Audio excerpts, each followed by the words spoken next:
This is SportsCenter. On this edition of NHSPN SportsCenter, we're in the meat of the schedule for both the boys and the girls, as the girls played 4 quality teams in a row as they took on Lemoore, Carrington, Park River, and Rugby in 12 days. The boys also played a couple of top 10 teams as they went to Carrington and then hosted undefeated St. John. 6 tough games and 5 quality wins for the Bearcats. We've got all the highlights coming up next on NHSPN SportsCenter. Right now. Hi, and welcome to NHSPN SportsCenter. I'm Macy Quilvang along with Peyton Halverson. We'll be covering the Bearcat boys basketball team. The boys started out their season with 6 straight wins, but consecutive losses to number 1 4 wins and unranked Rugby knocked them out of the top 10. Then they ran off 4 straight wins before heading to Carrington, who had lost their first game of the season earlier in the week when they fell to 4 wins. They were ranked at number 5, and the Bearcats were receiving votes in the January 23rd poll. Komrowski grabs the board and finds the wide-open Taden Thomas for the easy layup. The Bearcats work the ball around, and then Komrowski uses Dugdale's screen for the open shot. Again, Komrowski uses a screen, and Heisler finds Dugdale on the wraparound pass for the layup. Komrowski drives and gets the ball to Thomas, who finds Heisler for the open 3 late in the third quarter. Andrew Oakland has no one within 10 feet of him as he puts in the easy 2. Komrowski uses the double screen as he hits the fadeaway jumper with 1 second left on the shot clock. North Star's great passing on this play allows Thomas to find himself open under the basket for the score. After being tied at 13 at the end of the first quarter, the Bearcats outscored the Cards in each of the final 3 quarters to end up with a convincing 18-point win. Carrington couldn't buy a bucket in close, as they were only 8 out of 38 on 2-point attempts. After 2 easy wins against Dunseith and Rolette Wolford, the boys faced the last unbeaten team in Class B boys basketball, the St. John Woodchucks. North Star had moved up to number 10 in the polls, and the Chucks were number 3. But St. John had played a very easy schedule. The Bearcats would be their first opponent of the season that had ever received votes in the polls. That gave many Bearcat fans a hope that maybe St. John was overrated. Alas, that was not the case. Early in the game, Komrowski finds Heisler as he hits the fadeaway baseline shot. Borsted passes it to Oakland, who finds Legacy open under the basket for an easy 2-pointer. The defender would not honor Oakland's shooting ability, so he makes them pay with this 3-pointer. Jaden had a season-high 30 points this night, a lot of which came on plays like this as he shoots the deep 3 and swishes it. With St. John pressing, Heisler beats the press and finds himself gliding in for the left-handed layup. Jaden looks over the defense, then uses Dugdale's screen for one of his 6 threes on the night. North Star couldn't overcome St. John's torrid 3-point shooting in the first half. St. John won the battle of the first 3 quarters by outscoring the Bearcats by at least 5 in each of those quarters. The Bearcats scored 23 in the final quarter, but the game was well out of reach by then. Hi, I'm Johnny Heisler. Derek Linseth and I will take you through the second half of the show as we cover the girls' team.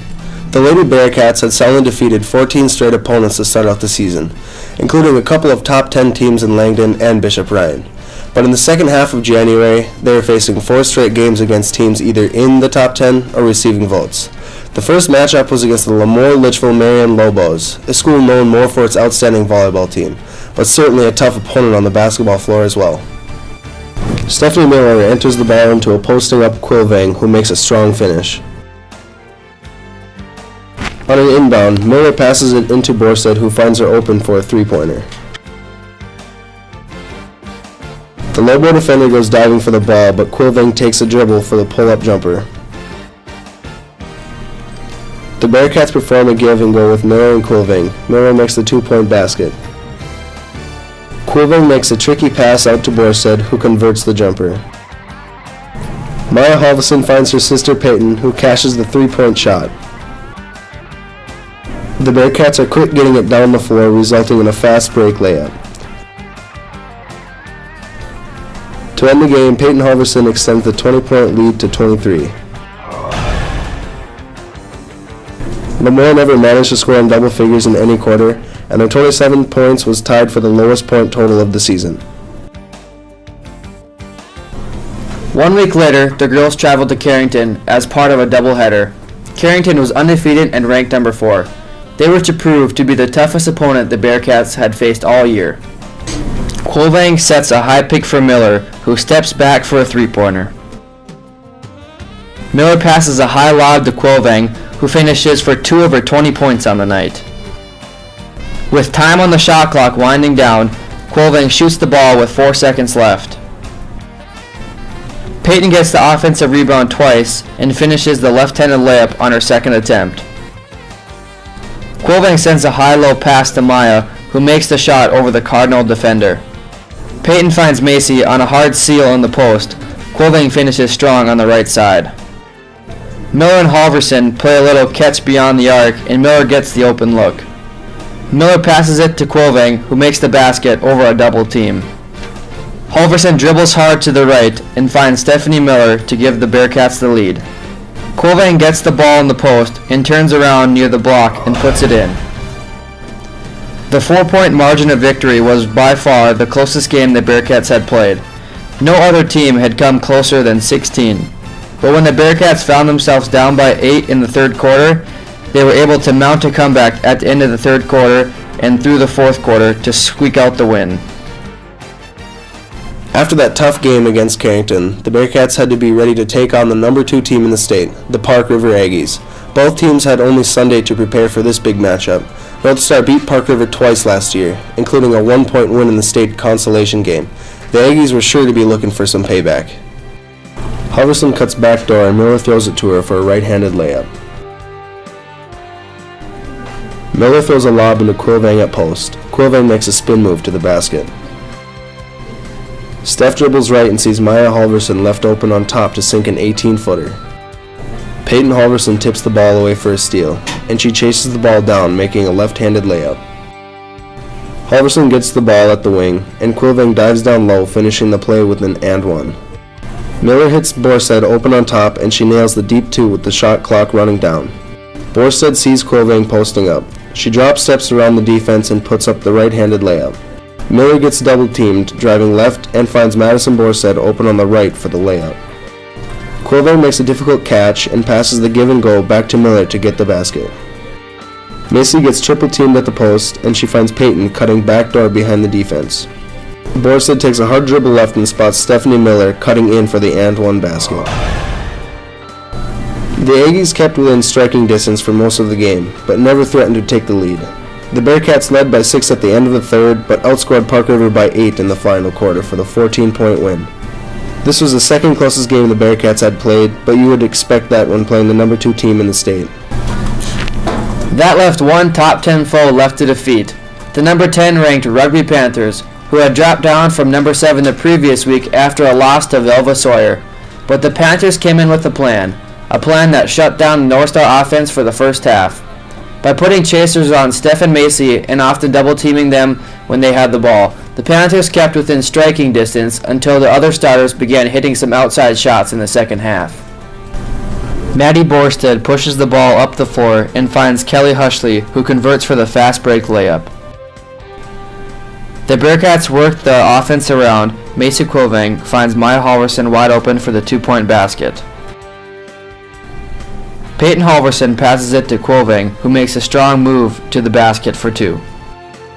Halverson puts the Bearcats up by 11 in the third quarter from this 3-point shot. Stephanie Miller averages 16 points a game. The Panthers had a chaser on her all night and held her to 1 field goal for the night. Maddie Borsted sinks this 19-footer to add 2 more to her total. Stephanie Miller sees an open Halverson beyond the arc. Peyton hits another 3.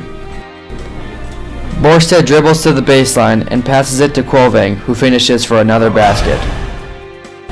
After being ahead by only 6 at halftime and 9 at the end of the third quarter, the Bearcats got their offense in gear and outscored the Panthers 21-6 in the final stanza.